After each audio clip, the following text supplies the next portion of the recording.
Le pad thai est un plat thaïlandais à base de pâte de riz. Sucré, salé, il est considéré comme un véritable plat national. Ne pas le goûter lorsqu'on visite la Thaïlande est limite considéré comme un crime de lèse-majesté tant il est populaire. Ce mets où on trouve des crevettes grillées trempées dans de la sauce de poisson nampla, habituellement servie avec une sauce sucrée à base de tamarin et de citron vert, a contribué à renforcer l'identité de l'ancien Siam. Une initiative que l'on doit à un Premier ministre, le maréchal Plaek Phibuntsongkhram, qui n'a pourtant pas laissé un souvenir impérissable aux Thaïlandais. Mais avant de parler du pad thai, faisons un peu connaissance avec cet officier militaire. Il est issu d'une famille de fermiers d'origine thaïlandaise et chinoise, et après un bref passage dans une école bouddhique, il va entrer très vite à l'Académie militaire du Royaume. Il est même envoyé en France afin de parfaire ses études à l'école militaire d'artillerie de Paris.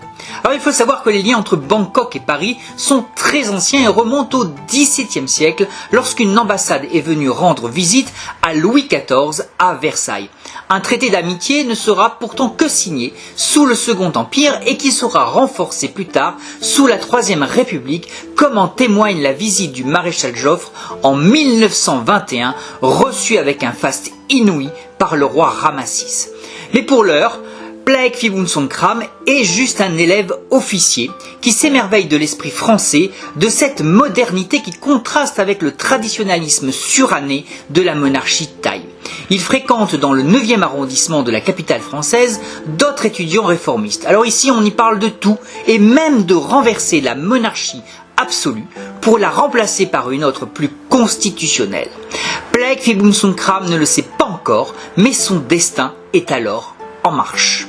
Une fois revenu en Thaïlande, c'est tout naturellement qu'il va participer au fameux coup d'État de 1932 qui met fin à la monarchie absolue du roi Rama VII, bientôt contraint d'abdiquer en faveur de Rama VIII, un enfant. Un parlement est nommé, autorisant même les femmes à se faire représenter, les pouvoirs du monarque fortement réduits. Il est très enthousiaste vis-à-vis de ce coup d'État puisque c'est encore lui qui va écraser la tentative de rébellion royaliste qui suit le putsch militaire. Cette entrée fracassante des militaires dans la vie politique thaïlandaise ne va plus quitter l'histoire de la monarchie. Devenus des garants de l'institution royale, ils n'hésitent plus à intervenir quand les résultats des élections générales ne leur plaisent pas et qu'ils considèrent qu'ils sont une menace pour la pérennité de la royauté. Encore aujourd'hui, l'establishment militaire jouit d'une forte influence qui font de lui un véritable faiseur de roi.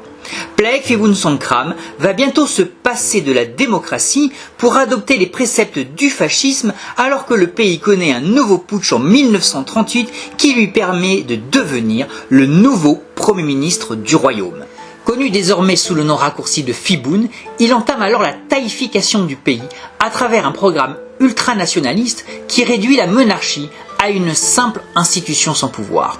On introduit une série de réformes dont la plus notable sera l'autorisation aux femmes de porter la jupe, jusqu'ici plutôt obligées de se vêtir avec des pantalons. Une alliance est même conclue avec le Japon.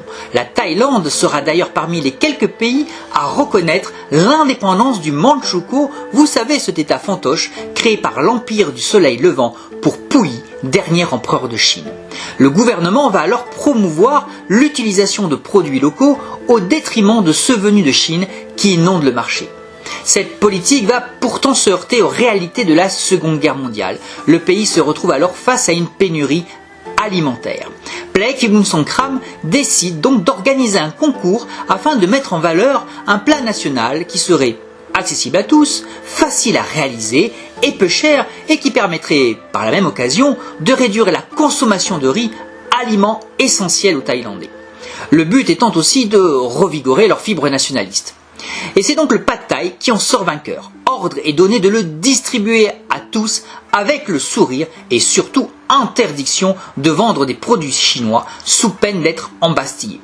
Alors il existe une autre version de cette adoption du pad thai par le pays.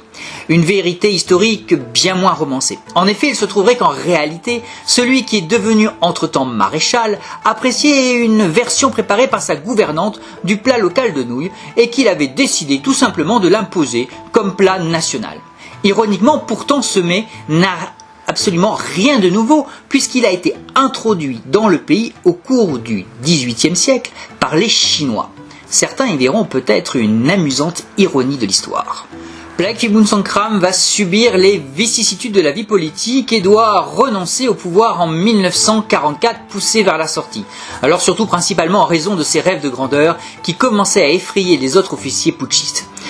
Il va revenir au pouvoir par le biais d'un autre coup d'État 3 ans plus tard, et bien qu'il ait mis de l'eau dans son vin, son retour va être marqué par une certaine instabilité politique et même un conflit avec la monarchie du roi Ramanov.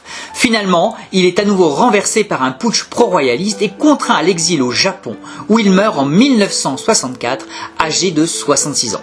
Aujourd'hui, le bol du bonheur, comme on appelle communément le pad thai, reste un plat national qui met vos papilles dans tous vos états. Il figure même au guide Michelin, c'est dire.